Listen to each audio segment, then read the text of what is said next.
la familia del Señor, de la gloria de Dios.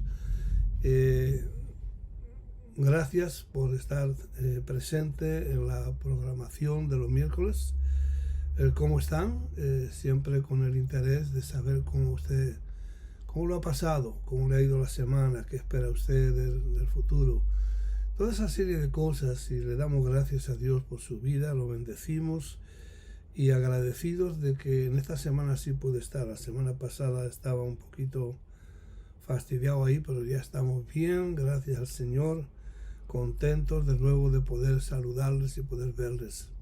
Así que, como siempre, brevemente un poco de recordatorio de las actividades de la iglesia. Ya empezó el instituto los lunes, los martes los jóvenes siguen con su servicio presencial, los miércoles estamos nosotros aquí, los jueves hay intercesión, también tanto presencial como por Zoom, los viernes hay un servicio a cargo de alguien en la iglesia, los sábados también en la mañana también hay oración y el domingo los dos servicios.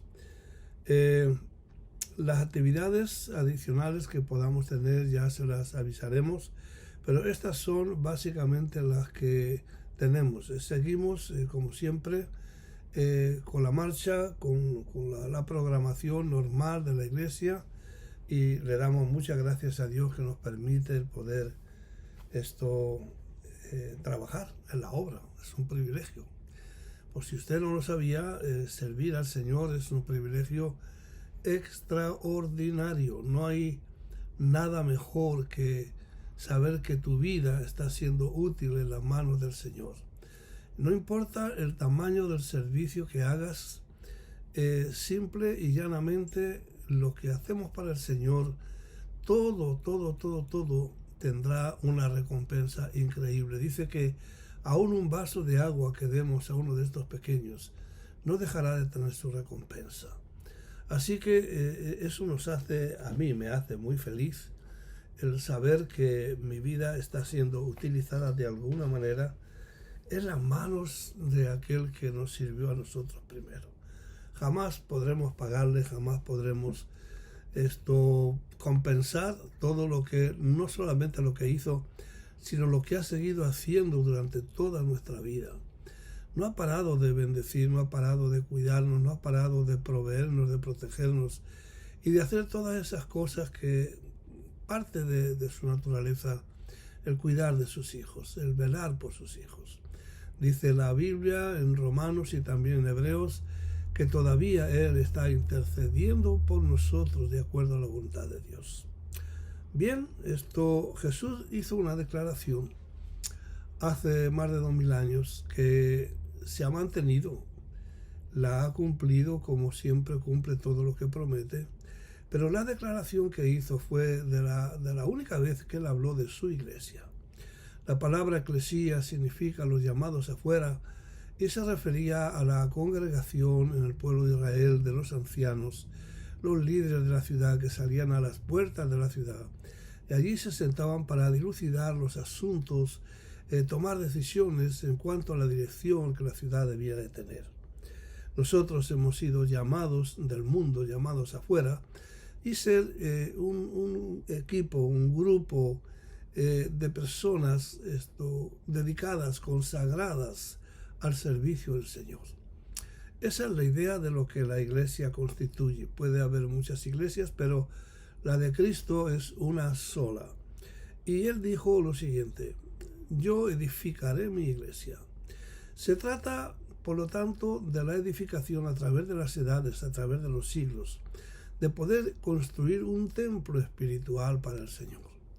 El apóstol Pedro nos habla de estas cosas y nos indica que somos piedras vivas estamos edificando para el Señor un edificio espiritual. Cuando miramos la Biblia, Dios se ha empeñado siempre en edificar algo, en construir algo, edificar casa para sí.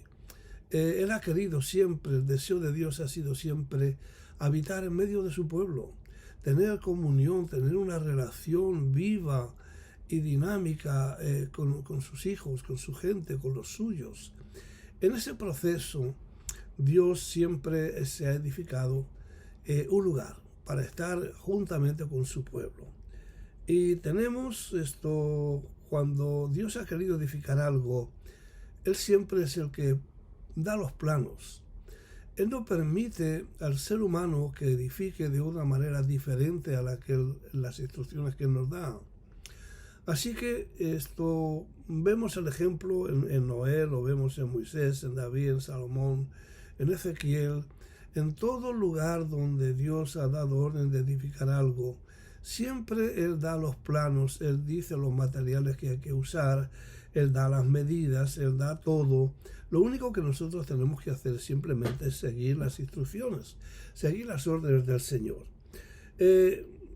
Durante el tiempo de Moisés, todo lo que es el famoso tabernáculo de Moisés, luego tenemos la tienda que Salomón edificó en un tiempo donde no había otra cosa.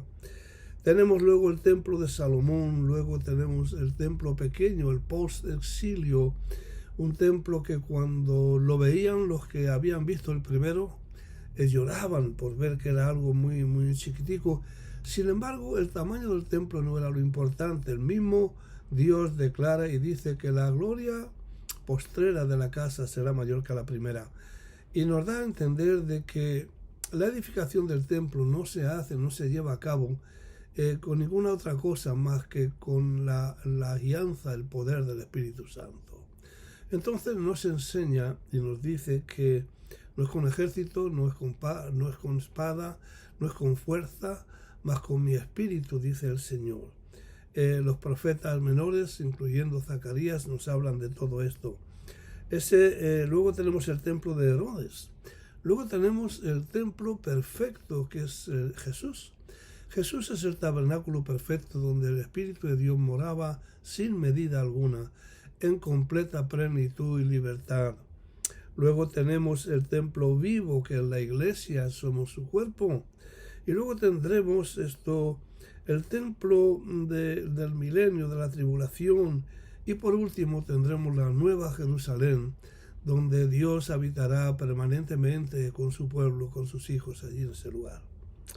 Ahora, esto nos lleva a algunas ideas o algunos conceptos que nosotros queremos aprender, ya que nosotros somos simplemente instrumentos o herramientas en la edificación de ese templo.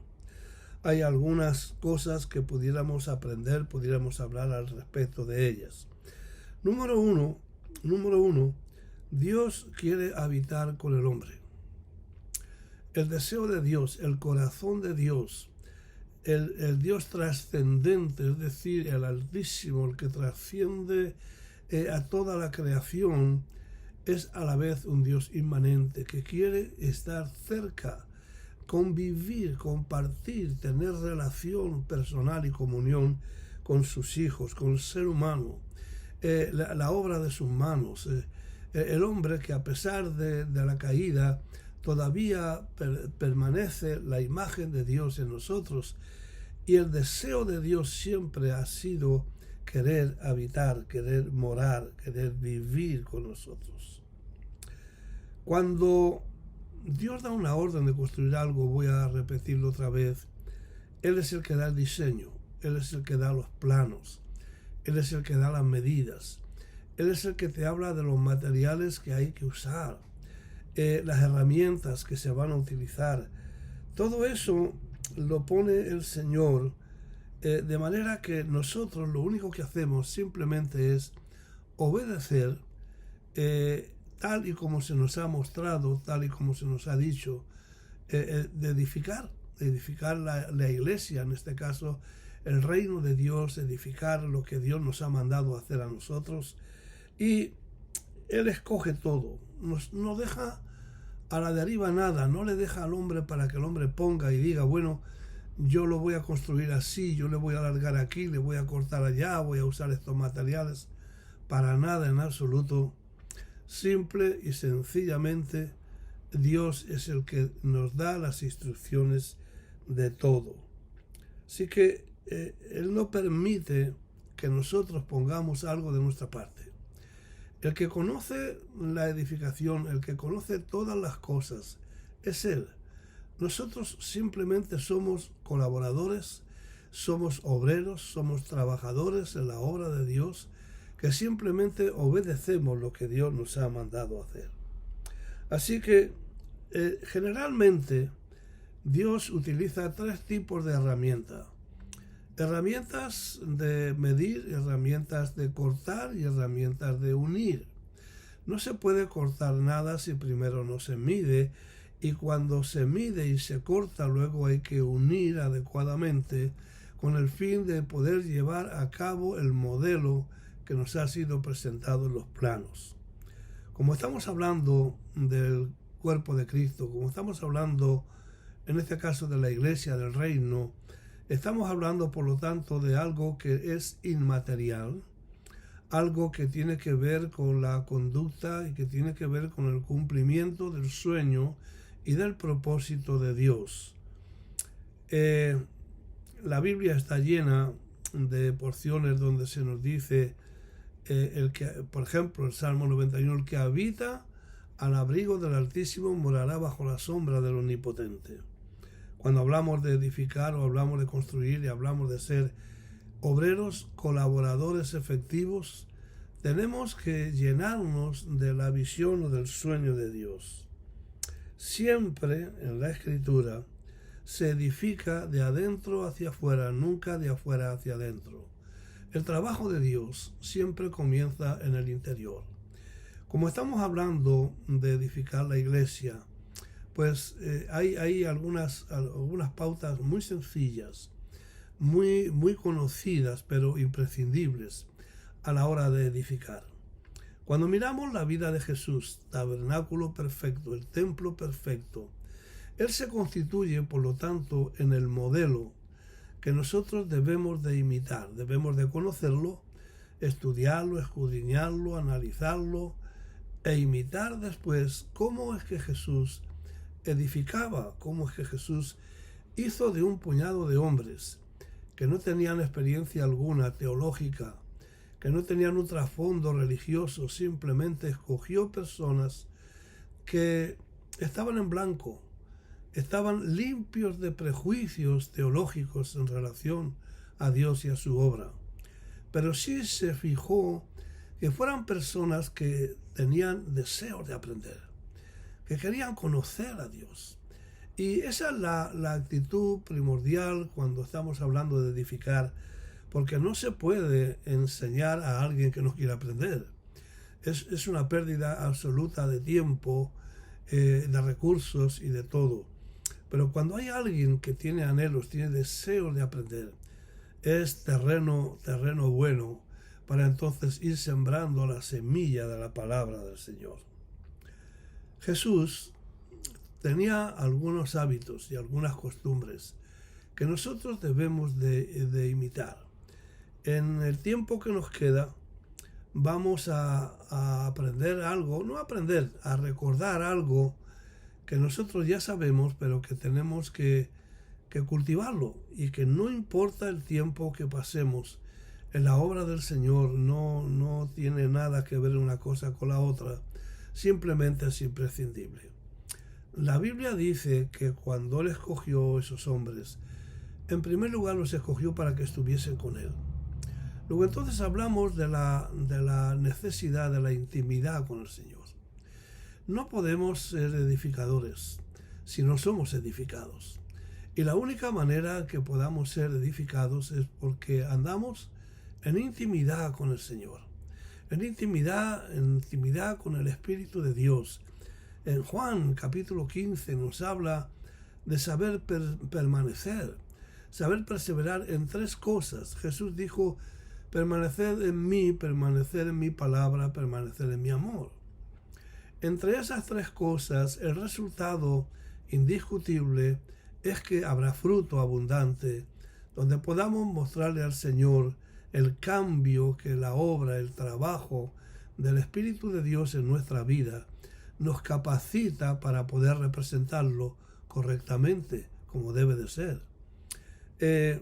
Estoy dando una serie ahora sobre el fruto del Espíritu y me daba cuenta de lo perfecto y lo completo que es, al punto que no existe ley alguna en contra de esas cosas. Si nosotros cultivamos, le permitimos al Espíritu de Dios que vaya produciendo esas 9 características del fruto, saldremos victoriosos de cualquier situación de la vida. Vamos entonces a mirar lo que Jesús hacía, intimidad con Dios. Si queremos ser edificadores, si queremos edificar la vida de otros, tenemos que ser edificados nosotros en primer lugar.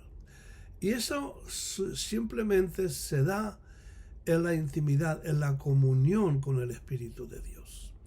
La presencia del Espíritu es indispensable, total y absolutamente indispensable en la vida de todo cristiano.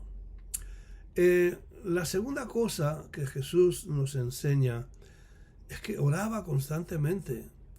Él buscaba la presencia del Padre, anhelaba la presencia del Padre, pasaba horas, se iba a solas, se levantaba en las madrugadas, buscaba la manera de tener un tiempo de intimidad con su Padre. Allí él recibía instrucciones, allí él recibía la dirección del día, allí él sabía, y por eso es que tú lo ves que cambia su agenda posiblemente, en vez de ir a un sitio por el camino más corto, se iba por el camino más largo, porque él intuía que ese era el camino que Dios le guiaba. Fue dirigido por el Espíritu, no tanto programado por una agenda humana, más bien dirigido por el Espíritu. Por eso es que le decían ve, él no iba. Él le decía no vayas, y entonces él iba. Él hacía cosas totalmente diferentes porque no seguía un deseo humano, él seguía la dirección que por intuición y revelación él recibía del Espíritu de Dios. Una de las cosas que nosotros debemos de tener es la intimidad con el Señor. Número 2, tenemos que tener un tiempo de oración. Búscalo como te dé la gana, haz lo que quieras, pero ten un tiempo de intimidad con el Señor. La oración es totalmente imprescindible. Es el modelo, el medio que Dios ha establecido, no solamente para llegarnos a Él, sino también para descargar todas las cargas que se acumulan en el alma del ser humano, echar nuestra ansiedad sobre Él, pero no solamente eso, sino también un tiempo donde podemos no solamente pedirle cosas, pero sí bendecirle, exaltarle, alabarle, glorificarle y pasar un tiempo hermoso de relación con el Señor. Usted puede ver, y la Biblia dice, orar sin cesar. No hay un horario, si usted lo tiene, continúelo. Pero generalmente a lo que se está refiriendo es que tengamos un tiempo constante o continuo donde podamos estar metidos en la onda. Usted puede manejar, usted puede, hacer su trabajo, pero estése metido en la onda. Mantenga una conciencia de que Dios está presente en su vida, de que Él camina dentro de usted cuando usted sale, cuando usted duerme, cuando usted se levanta, cuando usted se acuesta, donde quiera que usted vaya. Antiguamente, los discípulos se iban a vivir a la casa del maestro y allí le servían, y a cambio del servicio aprendían las lecciones. Los discípulos en este caso aprendieron de la persona de Jesús. Él era la enseñanza, Él era la escuela, Él era la doctrina. En sí, en su persona, se concentraba todo lo que los discípulos pudieran observar para ir aprendiendo lecciones que los iban a preparar para continuar la obra del Maestro y llevar este mensaje a los rincones más lejanos de la tierra. No era fácil, pero era posible por razón. Ahora, ¿cuál es la respuesta de Dios a los tiempos de ahora? Pues si antes el discípulo se iba a vivir a la casa del Maestro, ahora el Maestro se muda y vive en la casa del discípulo. Él habita en nosotros, Él mora en nosotros.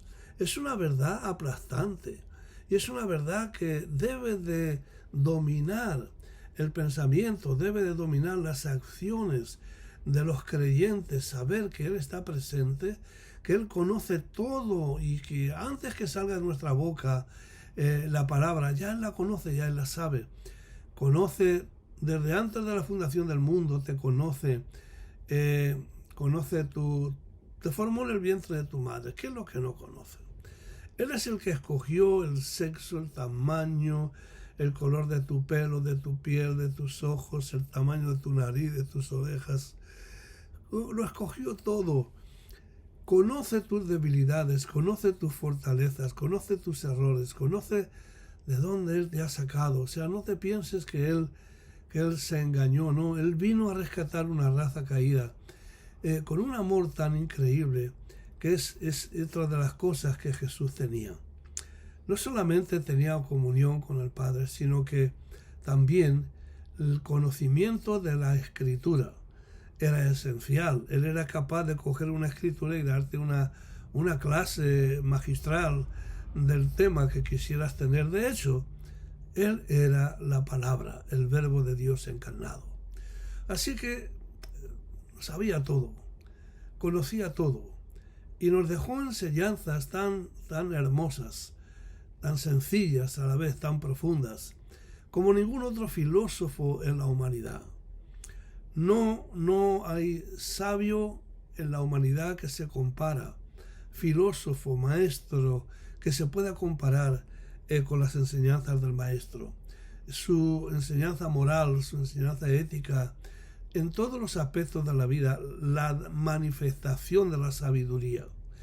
Él es la sabiduría manifestada. Él es el poder, Él es el conocimiento manifestado, el que conoce lo profundo de Dios. Hay palabras que puedan describirlo adecuadamente. Sus caminos son insondables, su poder irresistible.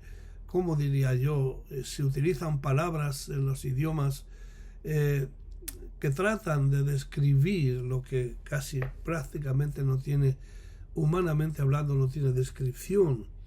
Así que intimidad con Dios, oración, la palabra de Dios.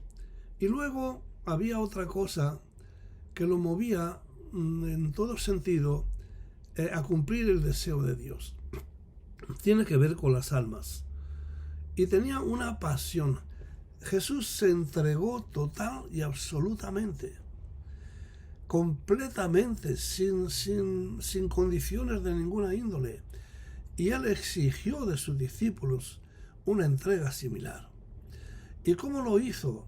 Pues no les puso un puñal en el corazón y le dijo no, pero les exigió obediencia. En otras palabras les decía, si no estáis dispuestos a obedecer lo que yo os digo, váyanse, aquí ustedes no sirven, no califican para el reino, no califican para ser mis discípulos.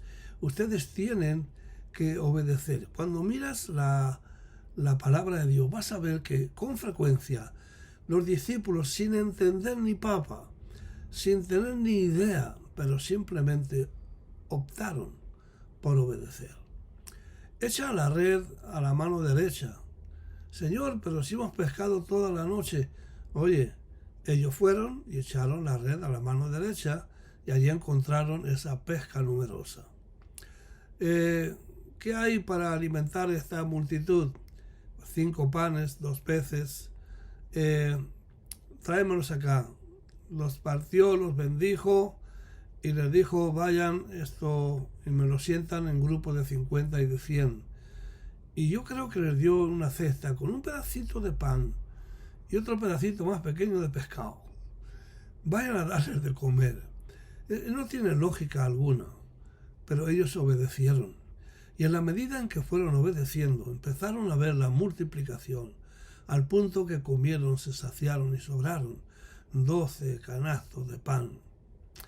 Ellos no entendieron con frecuencia nada, pero siguieron las órdenes. Hicieron lo que Jesús les mandó.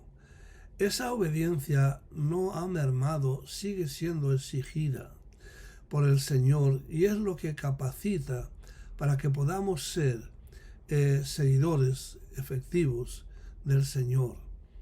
Él es un Dios de resultados. Nosotros andamos en procesos, no conocemos generalmente el final de algunas cosas que nos pasan.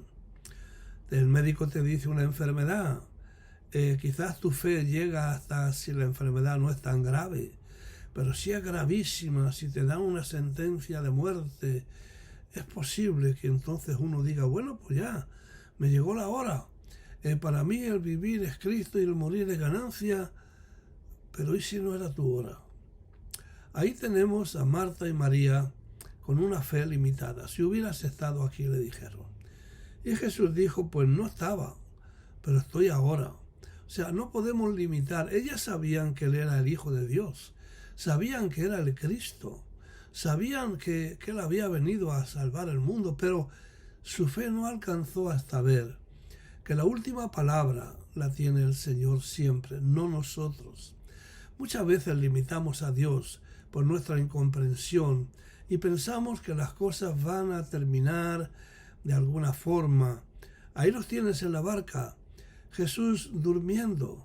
Humanamente estaba cansado, estuvo enseñando todo el día, sin comer, sin descansar. Y lo llevan a la barca, lo meten allí y se echó a dormir. ¿Qué cosa? Se levanta una tempestad de viento, el viento levanta las olas están inundando la barca y ahí tienes a los discípulos tratando humanamente de echar el agua de regreso al mar, no podían. Llega un punto donde, y el texto más o menos original conlleva que le dieron un golpe, le dieron un puntapié para despertarlo. Oye, despierta, tú no ves que perecemos y a ti no te importa. Jesús luego lo reprende, se levanta, reprende al viento, el viento se calma, las olas se calman y llegaron a la orilla inmediatamente y ellos se preguntan, ¿quién es este que hasta el viento y el mar le obedecen? Pues ya lo tenían que saber. Era el Creador, era el dueño, era el Dios todopoderoso. Los vientos le obedecen, las olas le obedecen, los peces le obedecen, los animales le obedecen. El hombre casi no le obedece, pero el resto de la creación le obedece, reconoce la voz del Creador.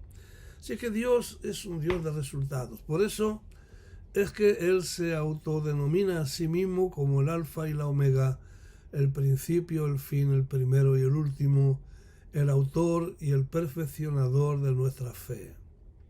No limites a Dios. Deja que la última palabra la diga Él. Estás atravesando una situación, un problema, y no sabes qué hacer. Obedécelo.